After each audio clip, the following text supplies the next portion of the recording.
Hi ನಮಸ್ಕಾರ. SSLC ವಿದ್ಯಾರ್ಥಿಗಳಿಗೆ ನಿಮಗೆ 31/3/2026 ದಿನಾಂಕದಂದು ತೃತೀಯ ಭಾಷೆ ಹಿಂದಿಗೆ ಸಂಬಂಧಪಟ್ಟಂಥ ವಾರ್ಷಿಕ ಪರೀಕ್ಷೆ ಇದೆ. ಸೊ ಅದಕ್ಕೆ ಸಂಬಂಧಪಟ್ಟಂಥ ಈಗಾಗಲೇ ಹಲವಾರು ಪ್ರಶ್ನೆ ಪತ್ರಿಕೆ ಹಾಗೆ ವಿದ್ಯಾರ್ಥಿಯ ಉತ್ತರ ಪತ್ರಿಕೆ ಕೂಡ ನಮ್ಮ ಚಾನಲ್ ಮೂಲಕ ಸದ್ಯದಲ್ಲಿ ಅಪ್ಲೋಡ್ ಆಗುವುದು. ಓಕೆ, ಅದನ್ನು ಕೂಡ ನೀವು ವೀಕ್ಷಿಸಬಹುದು. ಓಕೆ, ಚಾನಲ್ನ ವೀಕ್ಷಿಸಬೇಕಾದ್ರೆ ಚಾನಲ್ನ ಸಬ್ಸ್ಕ್ರೈಬ್ ಮಾಡಿಕೊಂಡು ಬೆಲ್ ಐಕನ್ನ ಕ್ಲಿಕ್ ಮಾಡ್ಕೊಳ್ಳಿ. ಅಲ್ಲಿ ಆಲ್ ಆಪ್ಷನ್ಸನ್ನು ನೋಟಿಫೈನ ಕನ್ಫರ್ಮ್ ಮಾಡಿಕೊಂಡು ಚಾನಲ್ಗೆ ಮೆಂಬರ್ಶಿಪ್ಪನ್ನು ಜಾಯ್ನ್ ಆಗ್ಬೋದು. ಸೊ ಆದಷ್ಟು ವಿದ್ಯಾರ್ಥಿಗಳು ಪ್ಯಾಸಿವ್ ಪ್ಯಾಕೇಜ್ ಮತ್ತು ಅನೇಕ ಕ್ವಶನ್ ಪೇಪರ್ಗಾಗಿ ನಮ್ಮ ಒಂದು ಚಾನಲನ್ನು ಮೆಂಬರ್ಶಿಪ್ಪನ್ನು ಪಡೆದುಕೊಳ್ಳಬಹುದು. ಸೊ ಓಕೆ, ಕೇವಲ 59 ರೂಪಾಯಿಗೆ ಇರುವಂಥ ಮೆಂಬರ್ಶಿಪ್ಪನ್ನು ವಿದ್ಯಾರ್ಥಿಗಳು ಅವರ ಕೈಯಲ್ಲಿ ಆದಷ್ಟು ಬೇಕಾರೆ ಮಾಡ್ಕೋಬೋದು. ಸೊ ಆಲಿಕಂದರೆ ಡೋಂಟ್ ವರಿ, ಯಾವುದೇ ಕೂಡ ಕಂಪಲ್ಸರಿ ಅಂತಿಲ್ಲ. ಓಕೆ, ನಾವು ಇವತ್ತಿನ ಹೇಳೋದಲ್ಲಿ ಪತ್ರಲೇಖನ. ಸೊ ಹಿಂದಿಗೆ ಸಂಬಂಧಪಟ್ಟಂಥ ನಿಮಗೆ ಶಿಕ್ಷಣ ಇಲಾಖೆಯಿಂದ ಅಧಿಕೃತವಾಗಿ ವೇಳಾಪಟ್ಟಿ ತಿದ್ದುಪಡಿ ಆಗಿದೆ.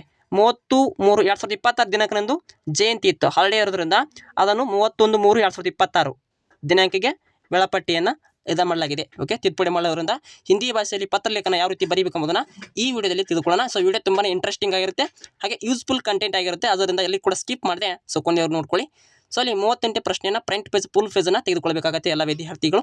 ಇಲ್ಲಿ ಯಾವುದೇ ಮಿಸ್ಟೇಕ್ ಮಾಡದೆ 5 ಅಂಕನ ಈಸಿಯಾಗಿ ಪಡ್ಕೊಳ್ಬೋದು. ಓಕೆ, ಸೊ ನೀವು ಎಲ್ಲಿಯಾದರೂ ಒಂದು ಮಿಸ್ಟೇಕ್ ಮಾಡಿದರೆ ಅಲ್ಲಿ 2 ಅಂಕನ ಮಿಸ್ ಮಾಡ್ಕೊತೀರಾ. ಸೊ ಬನ್ನಿ ಅಲ್ಲಿ ಯಾವ ರೀತಿ ಪತ್ರಲೇಖನ ಬರೀಬೇಕಂತ ತಿಳ್ಕೊಳ್ಳೋಣ. ಮೊದಲು ಫ್ರಂಟ್ ಪೇಜಲ್ಲಿ ಏನಂತ ಹಾಕ್ಬೇಕಂದ್ರೆ ದಿನಾಂಕನ ಮೆನ್ಷನ್ ಮಾಡಬೇಕಾಗತ್ತೆ. ದಿನಾಂಕನ ನೀವು ನಾಳಿನ ದಿನಾಂಕನ ಕೂಡ ಮೆನ್ಷನ್ ಮಾಡ್ಬೋದು. 31/3/2026 ಅಂತ ಕೂಡ ಮೆನ್ಷನ್ ಮಾಡ್ಬೋದು. ಸ್ಥಳ ಅಂತ ಬರೀಬೇಕು. ಅಲ್ಲಿ ಮೈಸೂರು ಅಂತ ಬರೆದಿದ್ದಾರೆ, ನೀವು ಬೇರೆ ಧಾರವಾಡ, ಹಾವೇರಿ ಯಾವ ರೀತಿ ಯೂಸನ್ನು ಜಿಲ್ಲೆಗಳನ್ನ ಕೂಡ ಯೂಸ್ ಮಾಡ್ಕೋಬೋದು. ಓಕೆ, ನೆಕ್ಸ್ಟ್ ಪ್ರೇಕ್ಷಕ ಅಂತ ಕರಿತೀವಿ ನೋಡಿ. ಅಲ್ಲಿ ಕಂಪಲ್ಸರಿ ನೀವು ನಿಮ್ಮ ಹೆಸರನ್ನು ಹಾಕೊಂತಿಲ್ಲ. ಸೊ ಅಲ್ಲಿ ನೀವು ಅಂದರೆ ಅಬಕ್ ಅಂತ ಯೂಸ್ ಮಾಡ್ಕೋಬೇಕು. 10th ಕಕ್ಷಾ ಮೇ ಸರ್ಕಾರಿ ಶಾಲಾ ಮೈಸೂರು ಅಂತ ಬರಿತೀರಾ. ಹಾಗೆ ಸೇವಾ ಮೇ ಅಂತ ಬರಿತೀರಾ, ಮುಖ್ಯ ಅಧ್ಯಾಪಕ್ ಸರ್ಕಾರಿ ಶಾಲಾ ಮೈಸೂರು. ಓಕೆ, ನೀವು ಬೇರೆ ಕೂಡ ಹಾಕ್ಬೋದು. ಮುಖ್ಯ ಅಧ್ಯಾಪಕ ಸರ್ಕಾರಿ ಶಾಲಾ ಧಾರವಾಡ ಅಥವಾ ಏನಾದರೂ ನಿಮ್ಮ ಊರಿನ ಹೆಸರು ಕೂಡ ಹಾಕ್ಬೋದು. ನಿಮ್ಮ ಜಿಲ್ಲೆಯನ್ನು ಮೆನ್ಷನ್ ಮಾಡ್ಕೊಳ್ಳಿ. ಓಕೆ, ಸೊ ಇಷ್ಟು ನೀವು ಅಲ್ಲಿ ನೋಡಿ ಪ್ರೇಕ್ಷಕಲ್ಲಿ ಅಬಕನ್ನು ಯೂಸ್ ಮಾಡ್ಕೊಳ್ಳಿ. ಯಾವುದೇ ಕಾರಣಕ್ಕೂ ನಿಮ್ಮ ಹೆಸರನ್ನು ಹಾಕೋಕೆ ಹೋಗಬೇಡಿ. ಒಂದೇಳೆ ಅವ್ರು ಕೊಟ್ಟರೆ ನೀವು ಹಾಕಿ. ಓಕೆನಾ, ಅವ್ರು ಹೇಳ್ತಾರೆ ಹೆಸರನ್ನು ಅಂದಿಕೊಂಡು ಪತ್ರವನ್ನು ಬರೆಯಿರಿ. ಅಲ್ಲಿ ಕೇಳ್ಬಂದ್ರೆ 3 ದಿನ 3 ದಿನಕ್ಕೆ ಚುಟ್ಟಿ ಪತ್ರ ಮೇ ಅಲ್ಲಿ ಅಧ್ಯಾಪಕ ಮೇ ಬರೆಯಂತ ಇರುತ್ತೆ. ಓಕೆ, ಇನ್ನು ಅಲ್ಲಿ ಇನ್ನು ಬರೀಬೇಕಾಗತ್ತೆ ನೋಡಿ. ಅಲ್ಲಿ ನಿಮಗೆ ಕರೀತಾರೆ ನೋಡಿ, ಅಲ್ಲಿ ಆದರಣೀಯ ಮಹೋದಯ.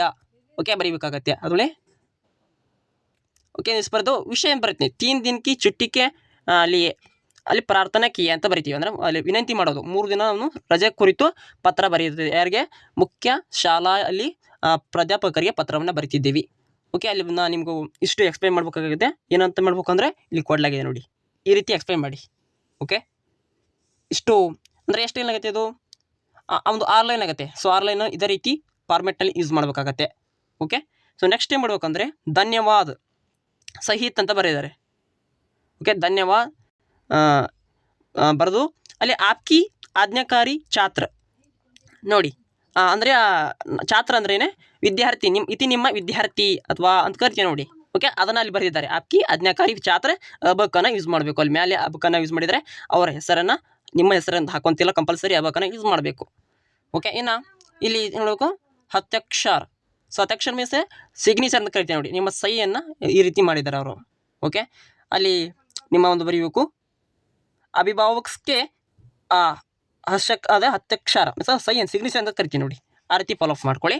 ಸೊ ಇದೇ ರೀತಿ ಫಾರ್ಮೆಟ್ನಲ್ಲಿ ನೀವು ಬರೆದ್ರೆ ವೆರಿ ಸಿಂಪಲ್ ಆಗಿ 5 ಅಂಕವನ್ನು ಪಡ್ಕೊಳ್ಬೋದು. ಸೊ ಎಲ್ಲ ವಿದ್ಯಾರ್ಥಿಗಳಿಗೆ ಈ ವಿಡಿಯೋ ನೋಡೋದಕ್ಕೆ ಧನ್ಯವಾದಗಳು. Thank for watching. Have A nice day.